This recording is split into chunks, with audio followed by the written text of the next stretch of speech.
And we're back. Welcome to Help I'm Teaching Sunday School. This is our third episode, and we are talking about the next story that we've got. That takes us to Matthew chapter 2, where we have kind of the second part of the Christmas story.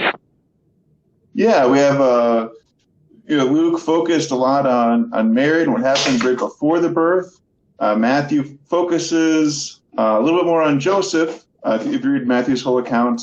And we got these extra characters that weren't in Luke showing up. And we get our first villain in the Gospels too. Yeah, so we'll take a look at that, and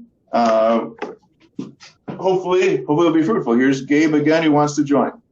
Gabe, hey, welcome to the show. It's good to have you along with us. Now, we should first mention that this is, usually the connection, usually we have all the pieces of the nativity set out together, right? We have all happening at one time. Here's Mary and Joseph, here's the shepherds, here's the wise men. And yet, as we're going to see, that's not quite the way that it was. And that's why we actually have this split into two lessons, where we had the Jesus being born and the shepherds last time, and then the wise men coming this time. And Paul, there's a very simple reason. Why do we do that? Because that's what the Bible does, right? Yeah, exactly. That's what the Bible does, explaining it. Yeah. So why don't you start us out? Give us our first section and start us out on what's happening here in Matthew chapter 2. All right. Now, so this is the visit of the wise men, verses 2 through 6. Oh, well, there's verse 1 in there. Hold on. Yeah, there we go. Now, after Jesus was born in Bethlehem of Judea in the days of Herod the king, behold, wise men from the east came to Jerusalem, saying, "Where is he who has been born King of the Jews? For we saw his star when it rose and have come to worship him." When Herod the king heard this, he was troubled, and all of Jerusalem with him. And assembling all the chief priests and the scribes of the people, he inquired of them where the Christ was to be born. And they told him, "In Bethlehem of Judea, for so it is written by the prophet. And you, O Bethlehem, in the land of Judah, are by no means least among the rulers of Judah. For from you shall come a ruler who will shepherd my people Israel."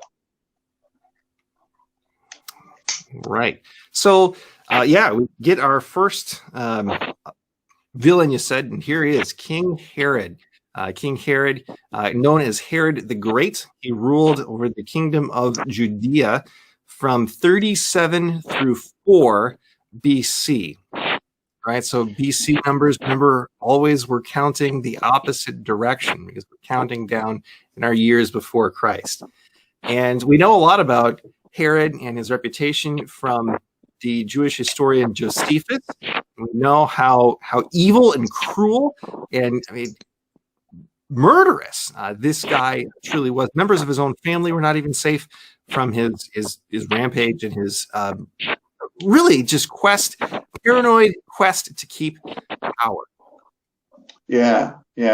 Almost, there's a few parallels you could say between Herod and another king who was hunting down someone from Bethlehem, King Saul hunting down David. You can see some parallels of kind of the late in the rule trying to hold on to power, paranoia.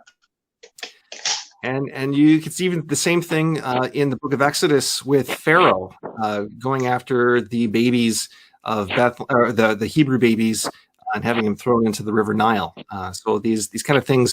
I guess it's common of people who are that desperate and have that much absolute power, right? What do they say? Absolute power control. Absolutely, right? And that's certainly what you see in the case of Herod, of Pharaoh, and of this. Now, not all the people here. We got our horrible, evil people. We got people who really we're kind of talking about. Who are these wise men? Tell us about them. Yeah, so there's the old Christmas hymn, "We Three Kings of Orient Are," and I remember one time I heard Pastor Mark Neville give a chapel message about it, and we would start singing the song, and he would go, "Oh no, hold on, there's not three." Then we'd try to start again. "Oh, they're not kings, and they're not from the Orient, right?" So these guys are. They're probably there's an unknown number, 3 gifts, unknown number of how many guys. That's why we say 3 usually, because they brought 3 gifts. I mean, there may have been 2, there may have been 50. We simply don't know. And so magi is one of the words sometimes used. What does magi mean? Okay, so magi. Think of our English word magic. You just add a C, and that's what you get. Yeah. And so these are the court magicians. They do astrology. They watch the stars, mainly to try and produce some kind of horoscope or something for the king or whatever ruler they're working for. So this is not in line with what God teaches us in the second commandment. We should not manipulate other kinds of powers to try and tell the future or try and get things done. And that's what a lot of people were doing back in the ancient world. So they are definitely Gentiles and definitely foreigners. And the question you should ask is, what the world are these guys doing here? How did they figure this out?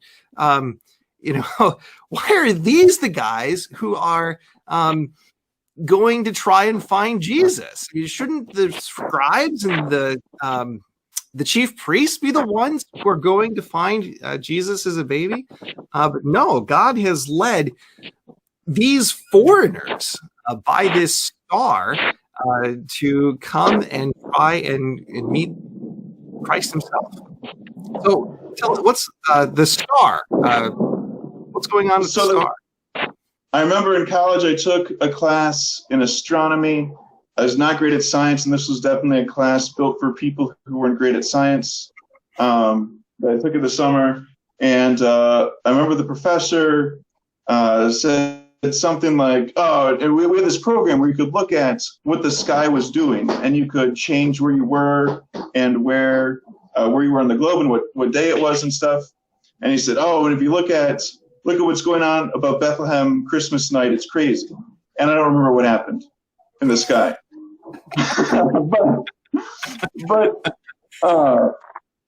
but if you research this, there's a lot of plausible things. This might have been the star. This might have been the star. This might have been the star.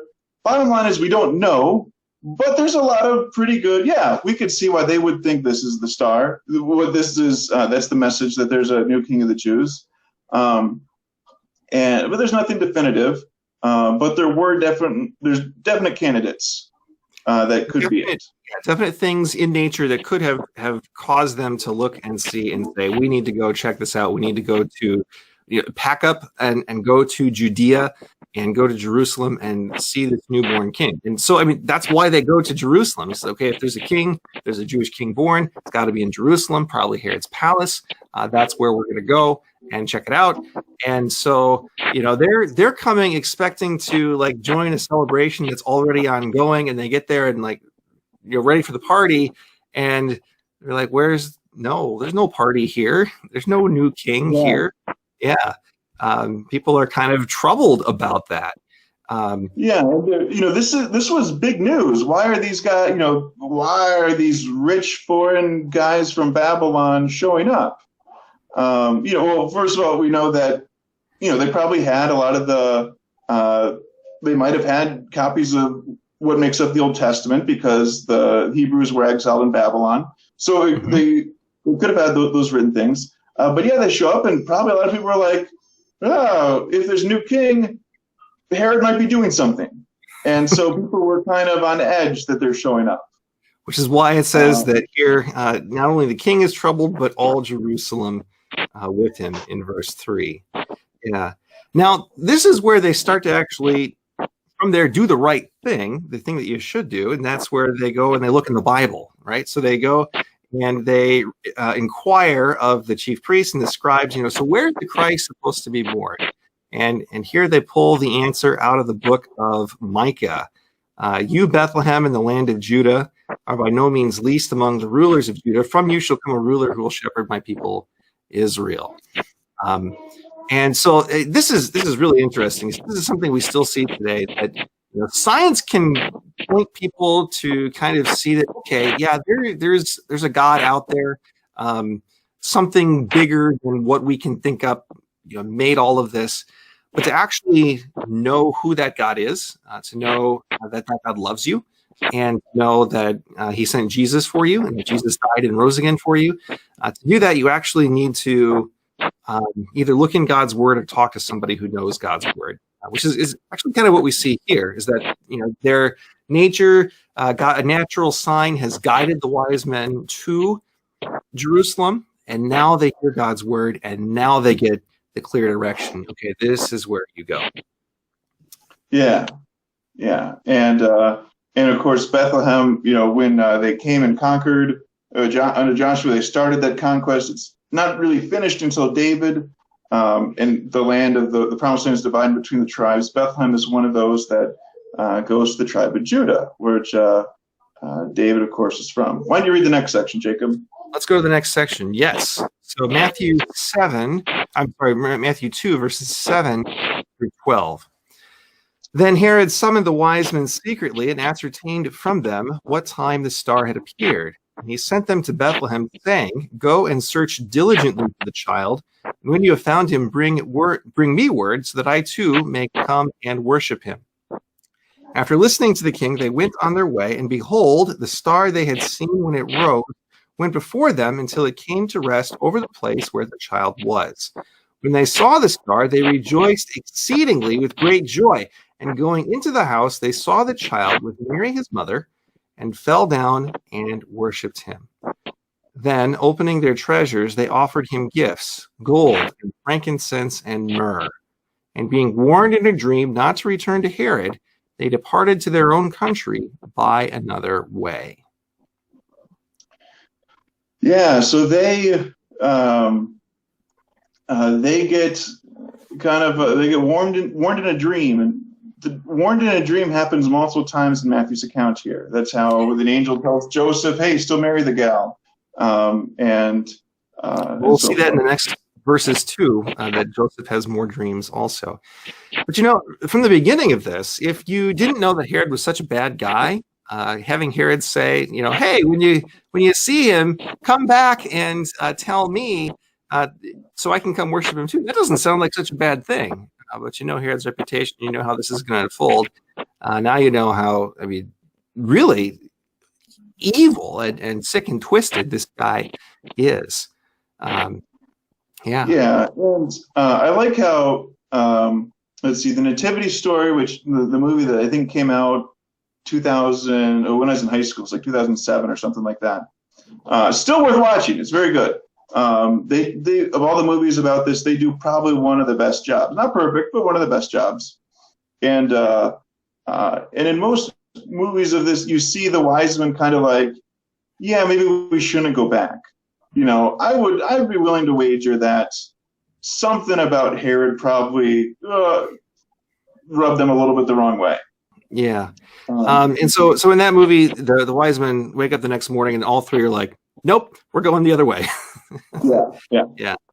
And with this, you get the star leads them to the house. So clearly, this is something that is not a natural phenomenon. This is God directly showing like the exact house of this is where you go. This is where you go. Yeah. This is also showing us one kind of way that this definitely happened differently than the way that we usually picture it, where it's clearly not a stable or something where Jesus is at this point.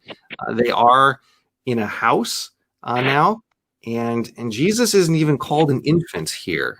He's called a child. The idea of toddler Jesus is a strange idea. I don't know what to think of it. What did Jesus the toddler do when presented with these gifts? I don't know. Right. We know he was without sin, but he's still a toddler. I don't know. I don't know how that works. How does that work? Toddlers without sin, toddlers who listen to you perfectly, toddlers who come exactly when you call, toddlers who are kind to their brothers and sisters. Uh, yeah. Yeah. How did that work? So we do know a little bit about timing, about what period of time this must have been. In Luke chapter 2, after the section we covered last week, when Jesus is 40 days old, Mary and Joseph go and present him in the temple, which is what you're supposed to do when a baby is 40 days old, especially for the mother. And so Jesus is at least 6 weeks old here at this point. That's the absolute youngest that he could be. And then the oldest would be, later on we find, is 2 years. 2 years is the cutoff that Herod gives. We're going to kill all the babies, boys under 2 years old. And so sometime between that, Jesus is a little bit older. He's not quite a newborn here when the Magi come to his house. I think it is significant that he's not called an infant anymore. Yeah, I agree. Yeah. Too.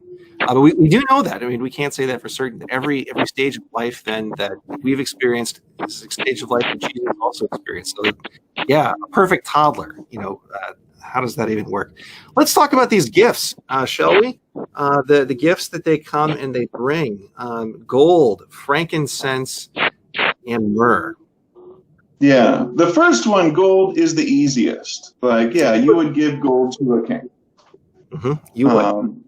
And this is another hint that the wise men weren't there the same time the shepherds were, because Mary and Joseph give the poor people offering instead of the rich people offering. If they just got a bunch of gold, they probably would have ponied up a better offering at the temple. Right. They give the 2 turtle doves instead of a lamb for their offering, which is, according to the law of Moses, what you can do if you don't have a lot of money.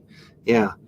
Then frankincense, it's basically just incense, a specific kind of incense, which is something that you burn to smell nice. It was used quite extensively in the temple, the worship that happened there. A lot of the sacrifices would be made with incense. The Psalms talk about incense. My prayers right before you is incense that was done, or that was offered, and so the smoke going up was a reminder of the prayers that God's people would give. But also something that is an incredibly valuable thing, and was a gift from what was the East, and so it's a nice thing to do and to give to people. Something that you would bring as tribute to someone that you're saying is a king. Yeah. Now the myrrh is a little bit. That's kind of the gift that's weird, a little bit out of place. Also smells nice.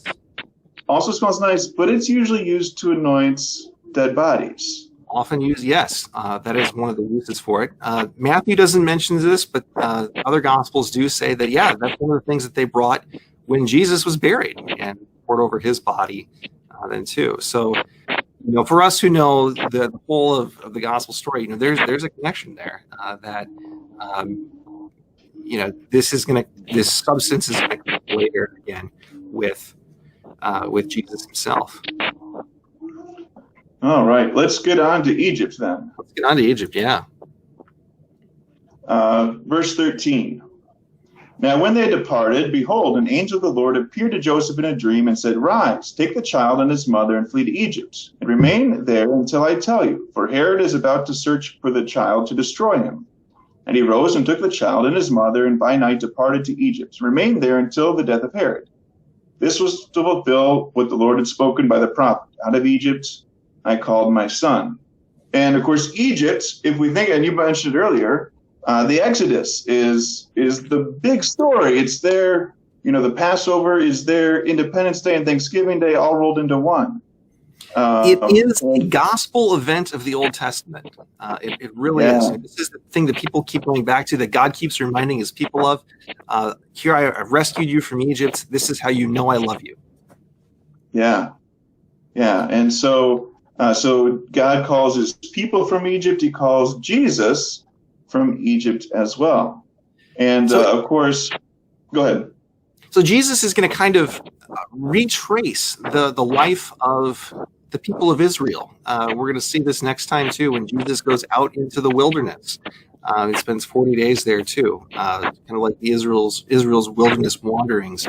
Then also, it is very interesting too. So the quote is actually from the book of Hosea. And God there is recounting his love for his people, even though his people have not been faithful to him. God has been faithful to them. But we're going to see a different picture with this son who's called out of Egypt, who is going to be faithful, who is going to do everything right and do everything right for us. And too. Yeah. You also have the dreams. The dreams come up again. And so if you think of dreams in Egypt and you're thinking of the Old Testament, and of people named Joseph, you can't help but remember the dreams that Joseph back in the book of Genesis had, both when he was a kid at home, about his brothers coming and worshiping him, and then when he was in Egypt interpreting the dreams, first of the cupbearer and the baker while he's in prison, and then later interpreting Pharaoh's dreams, and from that leading to the saving of life for many. So now, here again, God in Egypt is speaking to a guy named Joseph through dreams about how to save the world. Yeah, and Mary and Joseph wouldn't have been the only Jewish people down in Egypt. There were large settlements of Jewish people, so it wasn't they wouldn't have been that out of place. No, they would not have been out of place at all. A lot of people like to talk about Mary and Joseph traveling as being refugees. That's been very, or illegal immigrants or something like that. Not quite, especially not on their trip to Bethlehem that we had last week. Because really, they're going to their home, their ancestral home, at least. And here they are going to another place. Here they are refugees fleeing from political instability, but they're the only ones who run away. They're not part of a massive migration of people out of Bethlehem. They're the only ones, unfortunately. But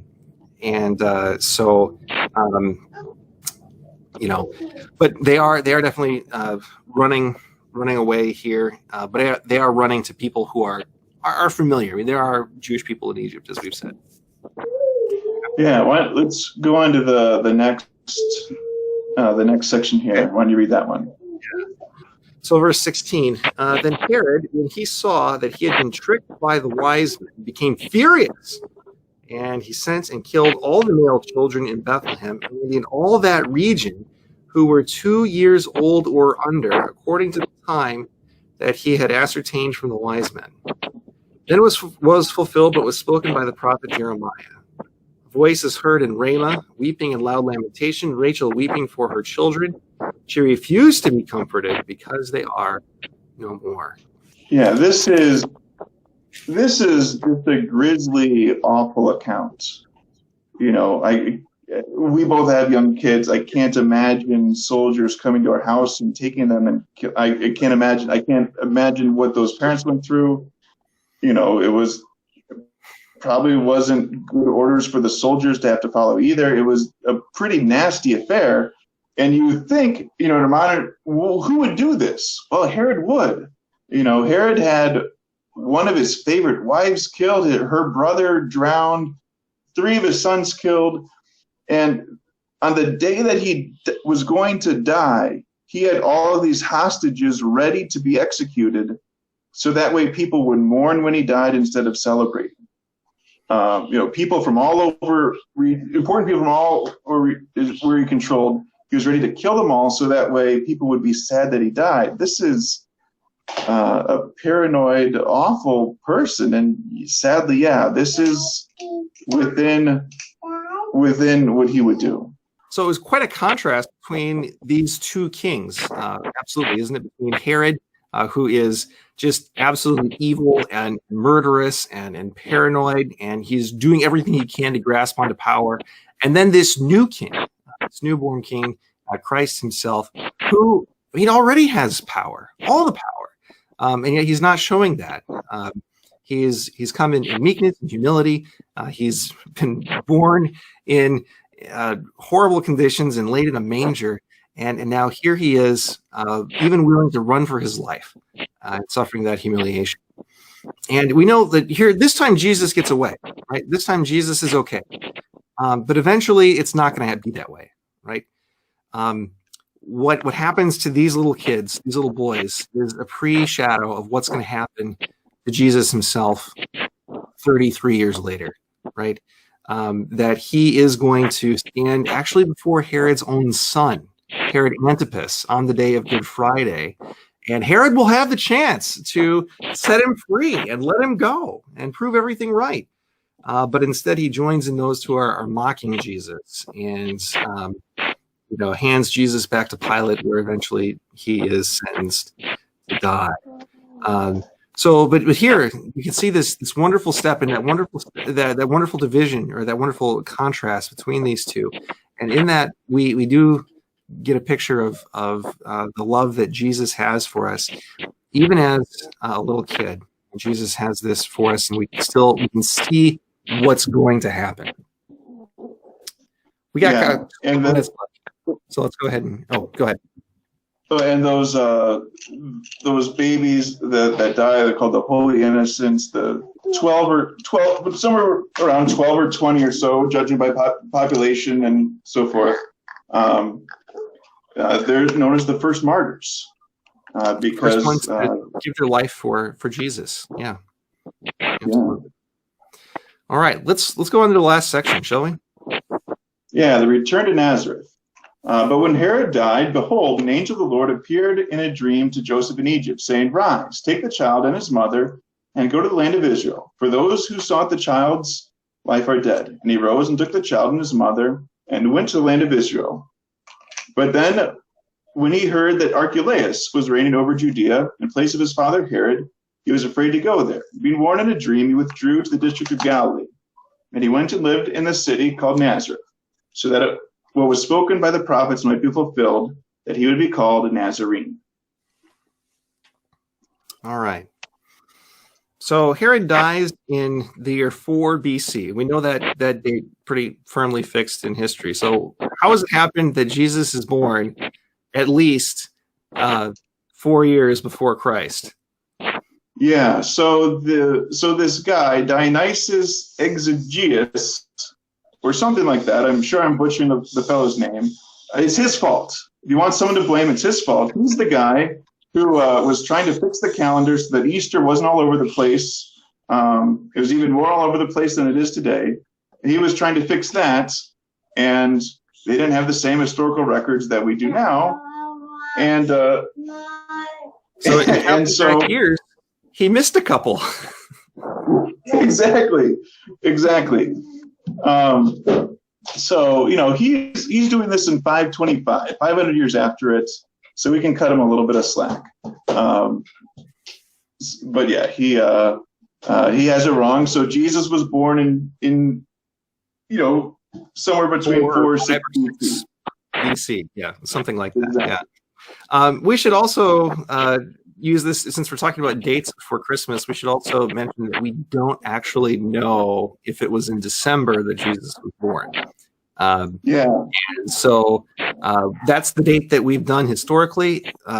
There's no reason not to do it that day, I would say. And so that's the tradition, what's developed. And so we'll keep on celebrating Christmas then, even if Jesus' birthday was some other time.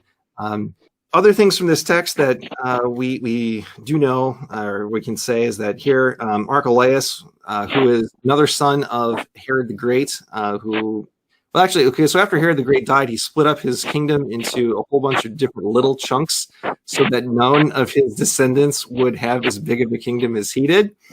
You can write the pettiness of this guy going right down to the grave. And so Archelaus gets the south part, Antipas gets the north part, a couple others get a couple other parts of it too. Joseph doesn't want to go back into the place where Archelaus is, and so that's why he moved his family back. Instead of going back to Bethlehem, they go up to Nazareth, which is where Jesus is going to grow up. And he's called a Nazarene. You get different takes on what it's saying that means to be a Nazarene. If you look at what the study Bible says, there's kind of this idea that he'd be kind of despised because he was from Nazareth, coming from nowhere special. There is a Nazaritic rite in the Old Testament, but it doesn't seem like Jesus took those same vows because he's drinking wine, and that was one of the things Nazarenes couldn't do. Couldn't do, yeah. Couldn't do, yeah. Yeah. So there it is. And it's also interesting, I think, to note that here at the end of just at chapter 2, Matthew is already quoted. He's quoted Isaiah, Micah, Hosea, and Jeremiah. He's quoted 4 different Old Testament prophets directly. And so you can really see his intention to draw people into the Old Testament and say that here, Jesus is the fulfillment of all the promises that God has made before, but also by bringing in somebody, by telling us about these magi who are definitely not God's people, who are definitely not Israelites, who are definitely outsiders. They're showing the proper worship of Jesus instead of the scribes and the chief priests and the king. God is really going to gather all people to himself. He's really going to invite everybody to be part of this. And that's good news for you and for me, who aren't Jewish either, who don't come from the same family, and who have also come to have faith in Jesus and come to do the same thing that the wise men do here, to come and worship Jesus as our Lord and our Savior. So what are some questions or some things that kids are going to pick up on or ask as we go through this? I think we touched on most of them already. They're going to want how, what's with killing all the babies? Why aren't the wise men? Were the wise men there when the shepherds were? The older kids might have that one. Those are, who are the wise men? What are they doing? What are the gifts? I think we covered most of the questions that might pop up from kids when you read this story.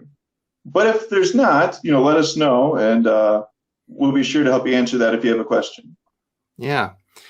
And then as we look to Jesus, then too, I think the places where we especially see his love for us, and kind of in a couple of places in making this in God's, you see the extraordinary lengths with this star that God will go to bring people to Jesus, right? He's willing to stick a star up in the sky and eventually, directly, like a spotlight, beam it onto the very house where Jesus is.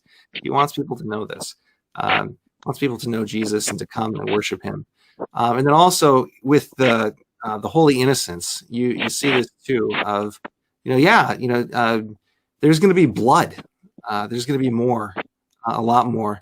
But we know that the promise that Jesus is going to make to be faithful unto death, and we will receive the crown of life. And in all this, you see how God's big plan is coming together, right? You see the star. How long were those, whatever patterns of star it was, how long were those in orbit that they come together just at that time? At the creation, God was planning to show the Magi this. The Israelites being called to Egypt, now he's doing it again. And, there's all those instances in Egypt where things look bad and God still works them for good. God will continue to take these bad, seemingly wicked and terrible things and work them for his good in no bigger way than on the cross for us. Yeah. If we're looking to Luther's Small Catechism, one of the big things that stands out for me, especially at the end of this, is the petition, deliver us from evil. Certainly, as Jesus himself is delivered from evil here then too. You can also make a case, thinking of the wise men, you think of the third article of the Apostles' Creed about how the Holy Spirit is gathering people together and is bringing people together into the church. And so certainly the wise men are gathered to Jesus too. All right. Paul, I think that's all we got for this. We went a little bit long, but there's a lot in this text. There's a lot. Yeah. All right. Well, thank you for joining us once again, and we'll look forward to seeing you next week. All right.